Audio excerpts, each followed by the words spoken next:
Hello everybody and welcome to another episode of Shady Entertaining Rants About The Last Jedi. This movie just won't let go. It's got this chokehold on me and it won't give me oxygen to breathe. I don't know what it is, man. Nothing has tickled my clavicle like this movie. And yeah, and not even just this movie itself. Like the movie bothers me, but it's the surrounding noise around the movie that just won't stop.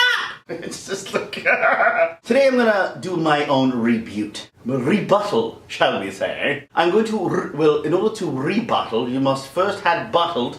So I'm going to bottle, then rebuttal. If that makes any sense, right? You can't rebuttal until you have.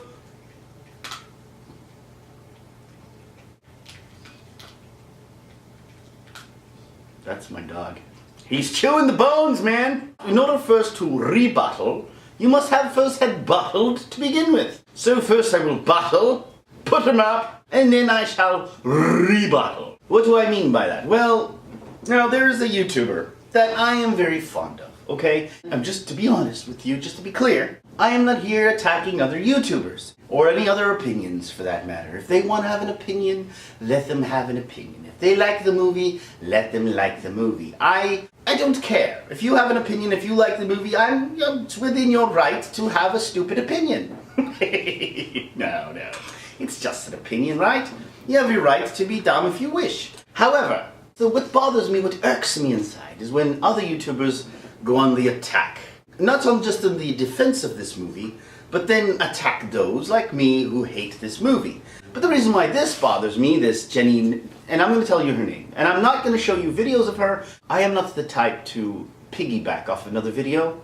I will not show other people's videos on mine, not because I don't think that they're good or that they don't deserve it, but because I'm not going to piggyback her subscribers to mine. I say her because her name is Jenny Nicholson. I am a big fan of Jenny Nicholson's, which is why this video she posted really just hit me harder, I suppose. Well, she made a video called Top 10 Worst Reasons to Hate The Last Jedi. And I've never had a harder time sitting through one of her videos than I did that day. Every time she came up with a point, I paused the video and yelled to nobody. What are you talking about?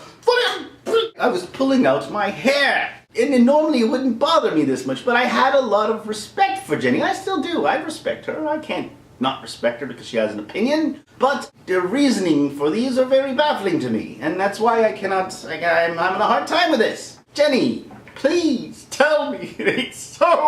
Tell me. No, I'm not going to unsubscribe. I don't even know if I am subscribed. Maybe I should if I haven't. But I'm not the type to do that. It's fine. Have your own opinion. It bothers me. It irks me. All I will do is vent my frustration, as I usually do, in my zany fashion. So today I will vent my frustration. No, I'm not going to go through her entire top 10. Most of it is just, nitpicking that people have done on the movie, and I agree on some of it, because if we liked the meat and potatoes of the movie, right? I mean, if we cared about the entree, well then, all the sides wouldn't matter so much, I mean, the ketchup was salty, the mustard didn't taste so good. It wouldn't matter so much as long as the main dish was fine, right? The main dish was spoiled rotten. Therefore, we're going to nitpick at all the little things, and I'm not going to bother doing that because we all know the little things we can forgive and have forgiven in other movies, but we choose not to forgive in this movie because it's a game of pile on, and everybody just piles on, and that's human nature for you. Why am I speaking like this, thusly? I don't know. Why do I do anything? I don't plan for things. I'm going to let you all know. I have a few notes. You think that I just, off the top of my head, I have a couple of notes, but my notes are very vague. They just tell you the direction to take something, but they never tell me what to say. So in case you wonder if I plan all these crazy antics, no, it's all stupid. It's all me, baby. Alright, so I'm only going to deal with the ones that bother me the most because they are the entree of what we don't like. And so she tries to pick on those.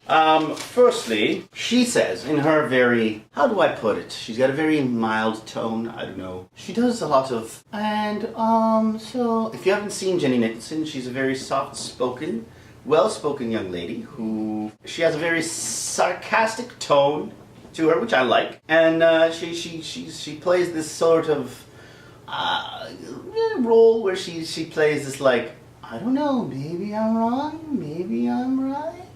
And then she does the shifty eyes a lot. I don't know. Snoke is... I don't know. That's her shtick. That's her shtick. Right? That's her shtick, and I like it for the most part. So I'm not going to pick on that. That's just who she is. Anyway. So, she says, Snoke didn't kill anyone, and he didn't end up being anybody. And that bothers people. She thinks that's not a problem. She says that straight-faced, like we're crazy for thinking this.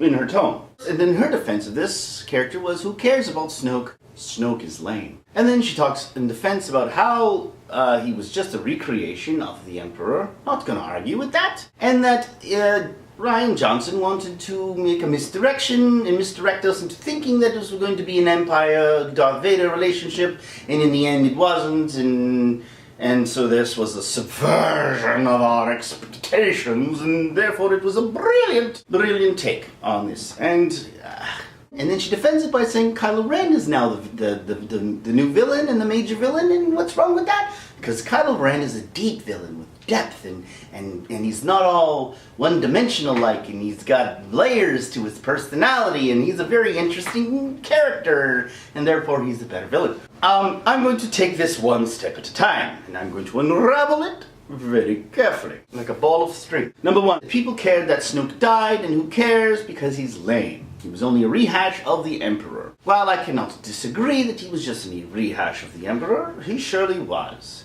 Does that in itself make lame? It does make it lame, and we didn't like that to begin with, because there was no explanation for it. And the reason why we came up with things like, could he be Darth Plagueis, is because we wanted to like him, not because we want to hate the movie. Every Star Wars fan wants to like the movie, so we make up excuses for it. Like, he could be Darth Plagueis, guys, right? Huh? We're doing the work for them. You see, they didn't do the work to build the character, right? Snoke was lame because Snoke wasn't built to anything, and they left all these things open for interpretation, so we all did it. He's Plagueis, he's Samuel Jackson, he's all these characters that they theorized, and in the end, you understand why we're upset? Because the fans were trying to fill in the gaps to like this movie.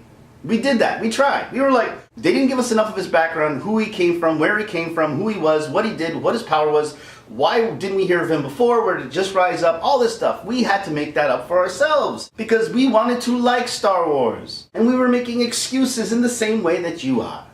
We were trying to, in The Force Awakens, excuse all this. And we couldn't. And we tried. We said, okay, well, he could be Darth Plagueis. They could be going with there. They could be this. They could be this. They could be that. All these different villains and all these ideas. And granted, this was our fault. We shouldn't be doing their job. We should have held them to the fire then and said, hey, man, I'm not here to do your job for you. You're supposed to write the villain. You're supposed to tell us these things. The why, the what's, the where's, the how's. This is what you're supposed to do. You're not just supposed to throw out this character in an established universe. Now, you're going to throw out a character in an unestablished universe. We're kind of going along with it as it unfolds. But in an established universe, we already have a history of it, so just to throw in a character at random doesn't make sense to the previous films. Therefore, going forward, we need to know about who he was, where he was, and how he drank, who he drank with, who he had coffee with, if he went, who he sleeps with on Saturdays. That's what we want to know. Unfortunately, they didn't give us any of this. We had to do it ourselves, which we shouldn't have had to, and we should have done. It was our mistake for trying to do their job. We're not here to write your movie. You are. And you didn't do it, so we tried. We tried because we wanted to like it. So that's for one. That's why we wanted to know all these wonderful things about who he was, whether he was Plagueis and whatnot, okay? So we tried to do their work for him, and we failed. Because in the end, it was all for naught because they just reinforced the fact that he was nobody. And he was nobody, and it didn't matter anyway. And that's why we got upset. Now, not because they killed him off, which is in itself stupid too. And I'll get to that in a minute. But the fact that they killed him off without describing who he was does piss us off because we did your homework for you and you just threw it out. Like, okay, then what are you turning into the teacher? Because you didn't do your homework. We did your homework for you and you're not even going to turn in that. So we don't know what the hell you're going to do. You're going to fail the class is what you're going to do. That was an analogy, everybody. So that being said, now, why was it stupid to kill Snoke? I mean, after all, she said, he's lame anyway, so who cares? He may be lame, sure. But he is still the driving force. just like the Emperor was, because they set him up to be the Emperor, and the Emperor was the driving force for the conflict. Without the conflict, there is no story. The one who drove the plot was Snoke. He drove the conflict. He's the one who wants to kill Luke Skywalker. He's the one that wants to take the he's the one who created the First Order. He's the one who wants to recapture the galaxy. We know that Kylo Ren doesn't want any of these things. He said it in the second one. And what the hell does Kylo Ren want anyway? We don't know. Huxley, he's too stupid and dumb anyway. We know that he's the driving factor for the conflict. Because without him, up to this point, there is no conflict. Right? He is the driving factor. Why? How do we know this? Because Kylo Ren kneels before him like this and says, "What do you, Master Snoke, what do you want?" And then Snoke says, "You're a buffoon, you idiot! I told you what to do and you haven't done it yet!" So we know that he's the driving influence into this movie. So to kill in the second act, because that's what this movie is. It's the second act of a movie, right? In a trilogy, the second movie is the second act. It's usually the conflict, where the conflict rises to its peak, and everyone says, "Oh no, what are we going to do?" And then they resolve it in the third one. This one, they decided to give you the peak and then resolve it. They give you the conflict but resolve it at the same time, and then leave a vacuum in its place. And I say they leave a vacuum because Kylo Ren does not replace him. You cannot have a villain replace a weaker villain, replace a stronger villain. And I mean by weaker villain in the fact that he's weaker than the good guys. And he's not I'm going to get to that in a moment, because we're going to get on Kylo Ren soon enough.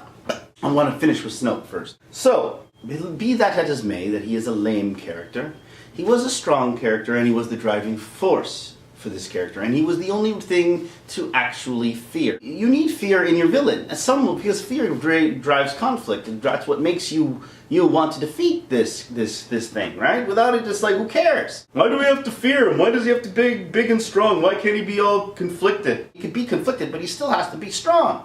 If he isn't strong, then he's not a threat. And if he isn't a threat, then he's not a villain. Then who cares? So that's why. Without Snoke, there is no conflict. He's the driving force for the conflict in this movie, and just in the way the Emperor was. So it didn't make any sense. Now, why Kylo Ren doesn't make a good villain?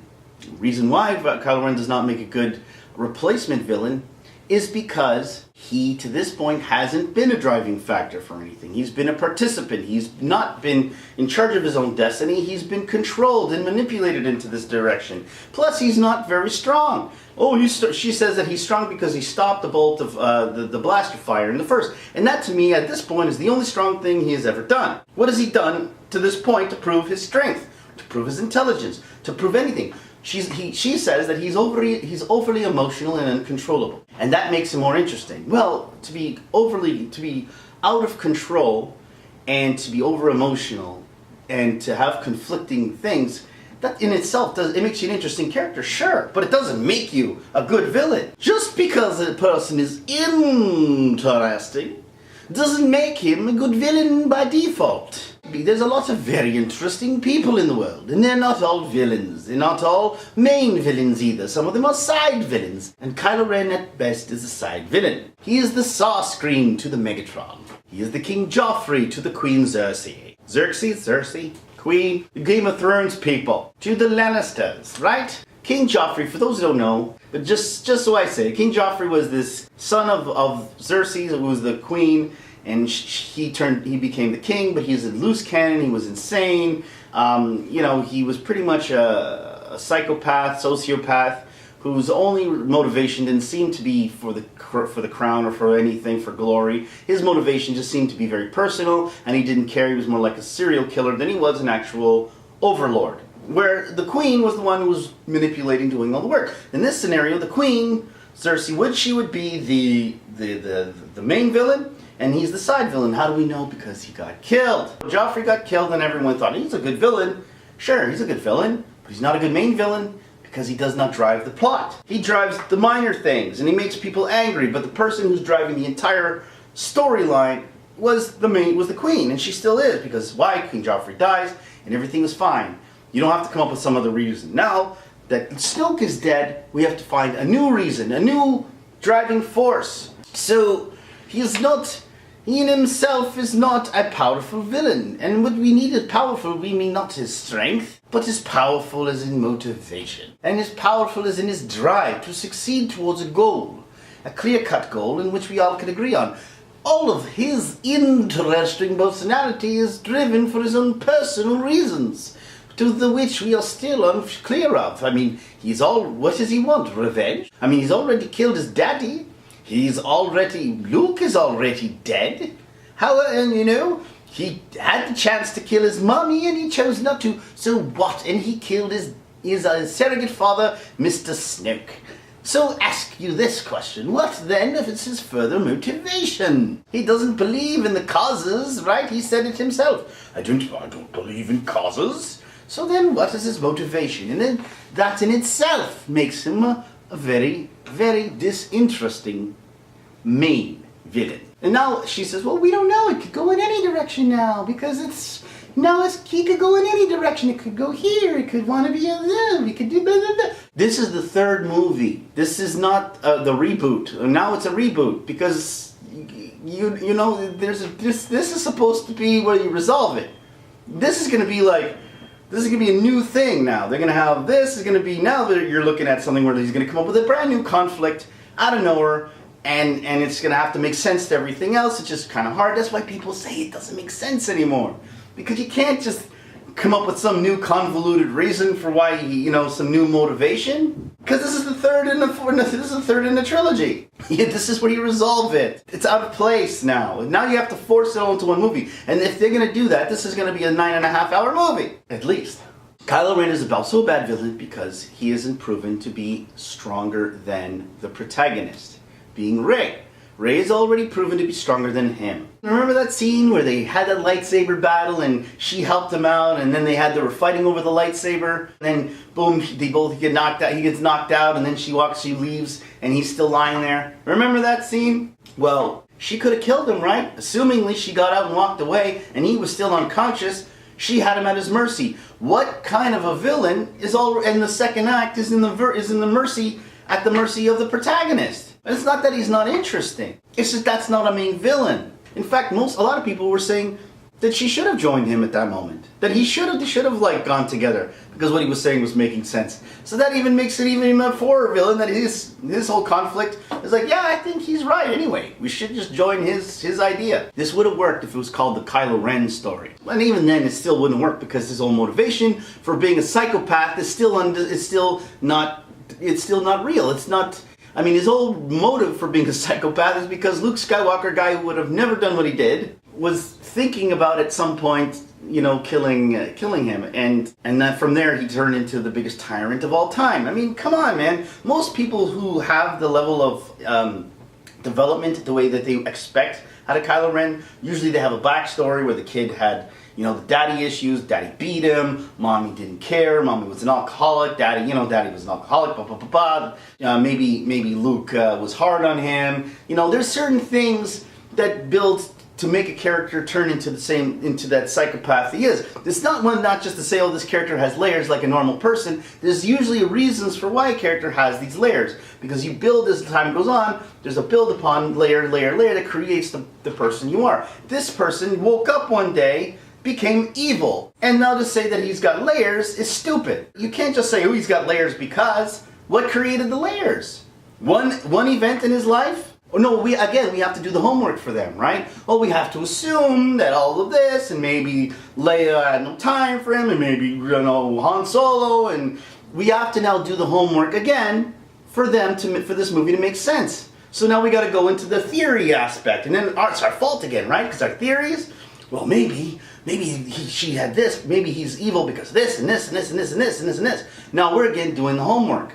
We're doing their work for them. And then when we do their work for them, they're not going to turn it in. They're going to get an F. See what I'm saying? He's not a very well-developed character, even as a villain on a side note. Even as a side villain, he's not a very well-developed character. So to make him as a main villain is just preposterous. Next one. Of this there shall be no debate. What else does this chick say? I mean, okay, so now the things she mentioned Luke Skywalker, and I didn't want to touch this because this really, really bothered me. She said, to paraphrase, she was saying that Luke Skywalker, in essence, had already shown previously that he had a penchant for darkness, and that he could have very well had the motivation to be dark and kill because of the fact that he almost killed Vader, and he was not holding back. And you say that, not that he wasn't holding back, but he was direct. You can see that he was going for the arm. He was trying to incapacitate him, and he was also left with very little choice, because he was trying not to kill him, and then Vader kept taunting him with his sister and saying, you have a sister. And now he was like, whoa, now I gotta pick between two family members here. Now I got a choice. Someone who I love in who's good in Leia, and someone who's not good in my father. Now he was forced to make a choice, right? So he went after him, and it wasn't just some arbitrary, he might be bad or this might be a thing. No, he had to defend Leia, so he went after her. Did he hold back? He did. He held back, because if he didn't hold back, after Luke had destroyed his arm, had cut off his arm, right? He threw his lightsaber away, because if he hadn't held back, he would have killed him. So obviously he held back. He did what he had to do. He had to defeat his father. He took off his arm and incapacitated him. So this way it was already that. So now to say that this guy who held back against his father, who really did, he held back against his father, the evilest person in the frickin' galaxy, and he's gonna go and attack Kylo, go brandishing a knife, a sword over his, his own nephew's bed while he sleeps. It's a huge jump. It doesn't make any sense to his character. I'm not even going to go on about it, because that's another thing. There is no debate. He cannot talk. That's it. It's a closed deal. Don't even try to defend it, and it disturbs me that you try. It really does. It really does. It means you have either you have a lack of understanding of who Luke Skywalker is, which I thought better of you, Jenny. I'm not trying to pick on you for those things. I'm trying to pick on her. I get it. I admire her. I like her videos. I'm just disappointed with this. This is like you want to ignore all that stuff to like this movie, and that's what I find a lot of these people who like this movie. It's like they want to ignore the negative, and they want to twist the negative to suit whatever rationale they want. And I'm not attacking you if you like the movie, but I'm trying to defend my view of disliking this movie. I always feel like I have to defend myself. I've never attacked people who didn't like the movie. I don't attack you. I don't go on make stupid 10 reasons why why people like stupid reasons why you like this movie. I didn't do that, because I'm not here to attack your view. You want a view? Have your view. We can all agree to disagree. There's nothing wrong with that. Agree to disagree. I just want to make that clear. I don't attack people for their views, and I don't care if you like this movie. If you like this movie, fine. I think you shouldn't be rewarding Mickey Mouse and the Disney Bunch for making an entire mess of this thing. And it's the thing is, like, what really disturbs me about it is not that the movie was bad, is that it doesn't seem like they tried to make it good. It's like they didn't try. It's like they had these points that they wanted to make. It's about failure, everybody. This movie's about failure. So regardless of whether it's like this non-understanding of what learning from your mistakes is. It's not just about failure. It's how you fail. You can fail and still come away without learning from something. If you fail and tried your best, it's not necessarily a failure. You just didn't succeed, but you didn't do anything wrong. So what are you going to learn from that? You only learn from things that you did wrong. Like even Poe's tale. Oh, Poe, look what he did. He got people killed. It's a freaking war. What is Leia? Oh, Leia was uncomfortable with all the death in her war. Well, then Leia shouldn't be in charge of her. Then should she? Because if she's in charge of a war and she's afraid of death, well, then she's at a huge disadvantage in this war. Because the people who are attacking you don't share your sentiment. So unless you're willing to share the sentiment, in a war scenario, you're gonna have to have casualties. I'm not saying you got to resort to dirty tactics to defeat them or become evil and but you have to understand that sacrifices in a war have to be made. Poe Dameron looked at the situation. He said, this is the Dreadnought. I have to destroy this giant ship. This is a huge, huge ship that could kill a lot of us in the future, and we have an opportunity to take it down. So we have to take it. Did he know he was going to get everyone killed? No, but in a war, you never know. You do what you got to do, man. You got to do what you got to do. And so he did what he had to do. And those stupid, slow-moving ships, yeah, people think that's stupid. Why? Because there was no need for a slow-moving bombers. They used to do, we're going to bomb everybody, take out our great bombers. And you have these slow, snail-moving bombers. I mean, if anybody was to blame for that, it was the design of those ships. I mean, what the hell? What choice did you have? I mean, I would have already thrown up the white flag in that war if I had this kind of technology to rely on. Shit, we had no business being in that war at that point. But you had the greatest pilot in the fleet doing his thing and all that stuff, and even that people picked on. That he was, those are kind of things that people still do pick on, is how inept the guns were when they were shooting at him. But let's take that and put it aside because, that's up for debate. I didn't like it, but I don't care. It was an action sequence. It's part of a fantasy, and let's leave it at that. So he did his thing, and he expected the bombs to do their thing, and the bombs were almost like clumsy. One stupid ship, kerosene, took out 3. Like, how was he supposed to plan for that nonsense?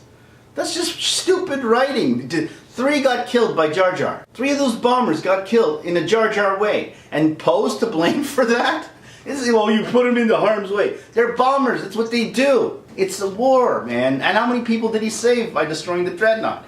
And then he gets smacked in the face? What is his story arc? Story arc is, don't be a hero, guys. Don't make tough decisions to win the war. Blindly listen to your leaders. That's the failure. His failure was that he didn't listen to his leaders. And then in the end, the one who's the hero who crashed the ship, she fails to tell not even just Poe. Remember, this was a mutiny. She failed to tell the purple-haired chick didn't tell anybody of her plan. Because if she told anyone of her plan, people wouldn't have tried to mutiny. When things in morale is low, you don't just stick to your guns and say, guys, I got it all covered here. People are dying and everything. Don't worry, I got this. What is your plan? Yeah! Plan, I'll tell you when I'm good and ready. It's all contrived so that she had that big shining moment at the end. It was a problem. And it is a problem with this movie. It's not the problem with this movie. Poe's story arc isn't even a real story arc. Finn, what did he learn? Don't try to save people. Don't try to save animals. It's futile. What is this? He did everything he possibly could. So what did he learn in the end? The only thing he learned is what? You should have run away to begin with because it was a futile effort? That when he got into the escape hatch, he should have just kept going. That's what he learned. Because he didn't learn anything else. And then at the end, he was going to probably sacrifice himself, and the movie took that away from him, so where the hell is his story arc? Where the hell is his whole failure story arc that they're trying to do? He didn't fail at that. Someone else, he got cold-cocked by his own person. His motivation was good. He failed because his own team sabotaged him. So where does the failure come in? If the failure comes from a poor decision, from some act that they did that was wrong, and the only person that did do that was Rey. Rey is the only one who really had a good story arc as far as she was impetuous. She thought she could change Kylo, and then she got there, and then she realized she couldn't, and she failed to bring him back. But there was no consequences to her. You see, a failure has to have consequences. And there was no consequences. She comes away scot-free with no injuries, and she found out that, hey, I'm better than him anyway, so who cares? Oh, and by the way, we killed Snoke. All that, she actually ended up leaving in a way that was better than it started. So what was her failure? What was her failure there? She really didn't even fail other than to bring a murderer to her side, which was a stupid idea in the first place. But she didn't risk anything, and she didn't lose anything. To learn from your mistakes, you had to lose something, and she didn't. She had to come back at least like this, but she didn't. So to talk about this whole overarching theme of failure being so genius, that in itself wasn't even handled well. One of the last points she makes is that she says that us fans are contradicting ourselves. On one hand, we say that the story is over. After you killed Snoke, there's nowhere to go with this story. It's checkmate, right? There's nowhere to go with it. But on the other hand, we argue that it's status quo and that nothing has changed. How can these two contradictory facts of this movie, how could they be? And I argue thusly. They be. Because of the fact that when people talk about, first of all, by killing Snoke, you have destroyed the only force for conflict that we know of, which I've already stated. So that is where the finality of this comes from. As for the whole everything is status quo, no one's talking about the story everything is status quo. We're kind of talking about that the characters are all status quo. Rey didn't learn a thing. All this talk of failure, but yet Rey hasn't learned a thing, right? She still came out of this whole movie the same as she went into this movie, without any training, powerful as ever, without any explanation as to why. Kylo Ren is still a conflicting character who is Joffrey Incorporated. You know, he doesn't have any little motivation that we care about. All his motivation tends to be personal and with his own, anger, like a psycho killer, but not really a conqueror. We don't see any driving force for him going forward. It's still pretty much, we still don't know anything about him. He hasn't learned anything. He doesn't seem to have gotten any stronger, and he doesn't learn a lesson at the end either. He didn't turn good, or he just stayed where he pretty much was. That's status quo. That's what we mean by status quo. Finn hasn't learned anything.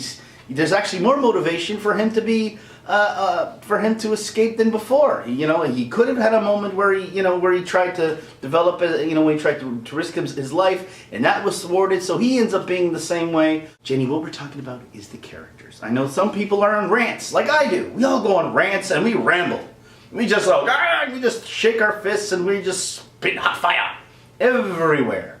And sometimes it doesn't make sense. Sometimes it's incoherent. So when you pick apart these things, you got to look deeper. When they're talking about status quo, they're not really necessarily talking the story. Because yes, lots of things happened. Luke died. Snoke died. These things happen. Leia's probably in a coma for the rest of her life. We don't know. They have to deal with that at some point. But what we're talking about is status quo. We're talking about the characters. They haven't developed anything. They didn't become more imposing. They didn't become greater. They didn't become smarter. That's what we're talking about. The plot is dead. The plot is, unless you're going to convolutedly invent something new, which you're going to have to, but you're pretty much starting the whole movie again. And we're talking about it as a third to a trilogy. This doesn't make sense. Not that it's impossible, just that it won't follow and won't make any sense going, to what we've already seen. That's all we're talking about. She also mentioned something about Lux, that we could follow Lux like he's a great character. Like, oh, we don't know, maybe Lux is the guy who takes after Snoke, and Luck ain't the guy. I'm just telling you right now. Lux luxed out. He luxed out. He was a butt of the joke at the beginning, he's the butt of the joke in the middle, and then he's the butt of the joke at the end. And if he's going to be the main villain, then this is a Sunday morning cartoon, and he's of the likes of Cobra Commander now. Wow, did he get you, G.I. Jones? It's not gonna. He's Skeletor. Actually, even Skeletor was better. Lux is nothing. He is not worth the time. He could disappear tomorrow and he can be at home crying into his mommy. Kylo Ren won't let me play. That's how we look at him now. He's just this baby. I've got power. I'm a powerful man, I tell you. And Kylo Ren just force chokes him, throws him around, bitch slaps him, while someone crank calls him. What are you going to do to make him better? We're not imaginative. We can make him better. Yeah, but it will make sense to anything we've seen about him so far. So, sure, we could make anything if we wanted to. It has to make sense to what we've already seen. And since we've seen shit, to make something suddenly good won't make sense. So, sure, creativity is all wonderful. You can make anything happen at any point.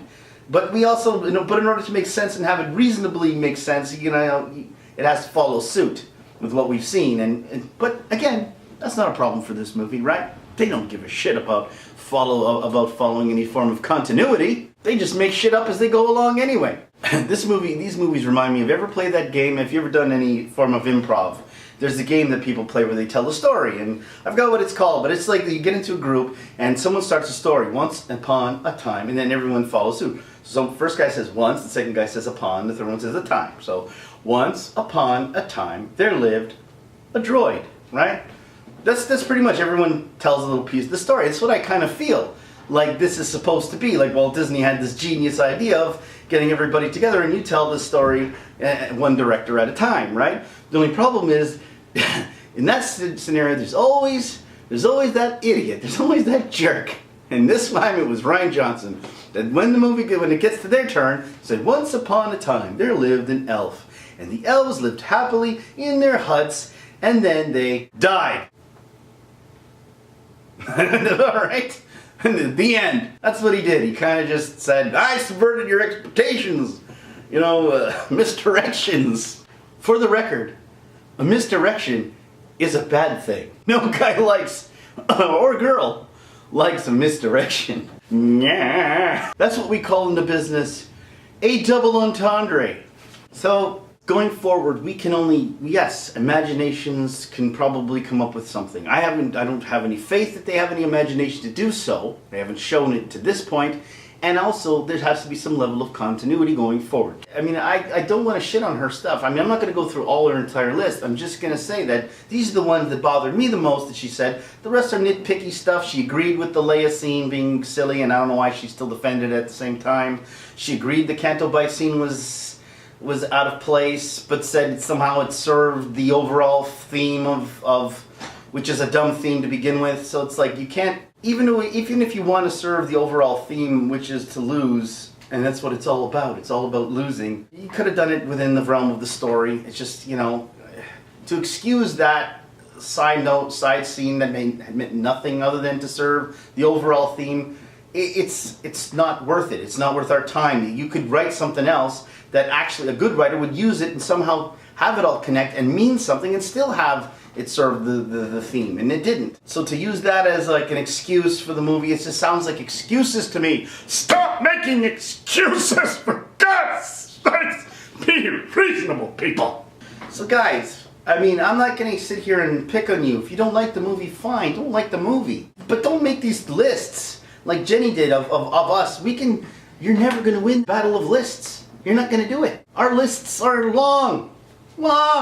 We don't even tell you all the, because we don't run out of time.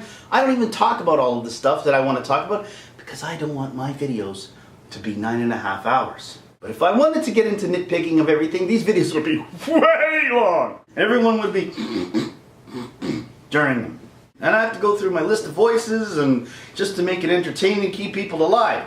Oh, I'm going to bring out Goofy. Maybe Goofy should from now on be Ryan Johnson. What? I'm gonna make a movie. Oh, go ahead. So Jenny, I just want to say this, and I'm gonna conclude this by just saying like this. I still respect her. I respect her. I'm not gonna, anybody else who likes this movie, I'm not gonna hate on you. If you could find a way to ignore all this stuff and you didn't feel the same way you did about the old characters, and you could still find a place to like this movie, that's fine. And I respect that, and then that's okay. I don't like it. I do think it's an offensive movie. I do believe that Walt Disney didn't give two shits, that the mouse didn't care. That he just tried to push these movies with an agenda, with several agendas in mind, over the plot and over the thing. And Rian Johnson, I just don't think he understands Star Wars. I think he gets it from a different perspective than everybody else. And I just think that you gotta respect the movie from the fans' perspective more than your own. Not to say you can't change anything, but you gotta at least have the fans in mind what they want to see. There's nothing wrong with giving the fans something. And let's talk about fan service, okay, for just a minute before I go. I want to talk about fan service. This whole thing about, well, we're giving them fan service, so they should be okay with it.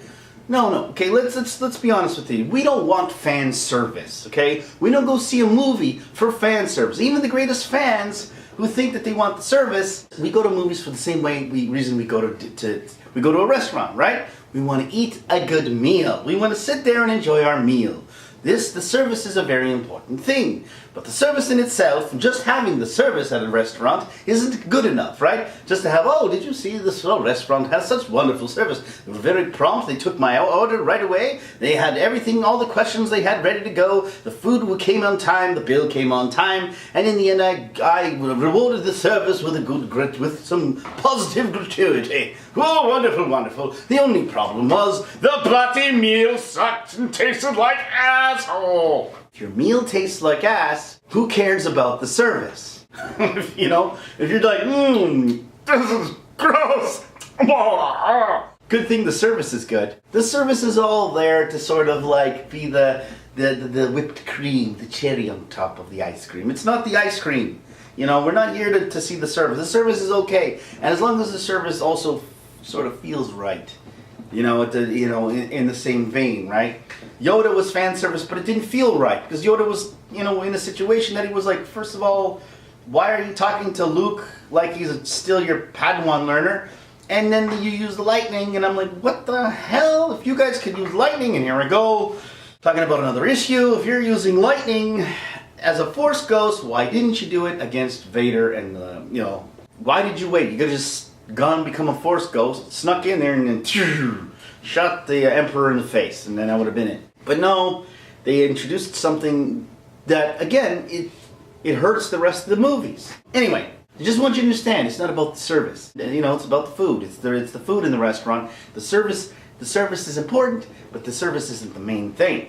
We all have to work together for us to come back to this restaurant in at least somewhat of a positive way. And this failed on both fan service and as just a general movie. And to say, well, we don't have any creativity. That's why we can't conceive of something going on in the future. It's not that I can't create a zillion different scenarios to make the third one interesting. It's not that. Sure, we could. It just wouldn't make sense to what we know now. You understand? The second one didn't make sense to the first. The third won't make sense to the second. So this whole thing is just going to be a bunch of non sequitur movies that don't make any sense. You know, and so fine. You want to create a new bad guy, bring back the Knights of Ren. You want to do all these, you know, make another. You can, sure. It's going to ring hollow. What you cannot fix too is you cannot fix Luke Skywalker. You cannot fix Leia. You cannot fix Han Solo. They're already done. Those are almost nails in the coffin for me. And for most of us, those are nails in the coffin. And a lot of people will say it's done because of that. Right? That alone is enough to say this movie and this franchise is dead. It's dead in the water. And I have a hard time in my comments. People tell me all the time, this movie is dead. This movie sucks. It's dead. Forget about it. It's hard to disagree with them. I sit there and I'm trying to find a way to cheer them up. Say, come on guys, maybe some good stuff. It's hard for me to find a good way. I've said it in one of my videos. The only way is if Doc Brown goes back to the future, goes back in time and stops them from making this movie. Doc, what the hell did they do to Luke Skywalker? Doc! I don't know, Marty. Great Scott! They made him drink titty milk! Yeah, so that's my rebuttal. I don't have any ill will towards Jenny Nicholson. I suggest you go still see her stuff. She's still very funny. She's got a cute sort of delivery. I do think she's got some talent. I am disappointed in this though with her, but you know, I'll get over it. Life goes on, but I just had to vent my frustration, and that's what I love about YouTube. You could just vent. You could vent, get all this inner turmoil, this inner pressure out of your chest. So, and Jenny, if you actually do end up watching this, then I say, I like your stuff. Can't agree with you on everything, right? And if you don't agree with me, make a video about that. And then we'll have an argument. Nah, I'll just let it go. I'll just drop it. I don't care. Alright guys, so anyway, have a good day, have a good evening, have a good night. Sleep tight. Don't let the porgs bite. Done. Later.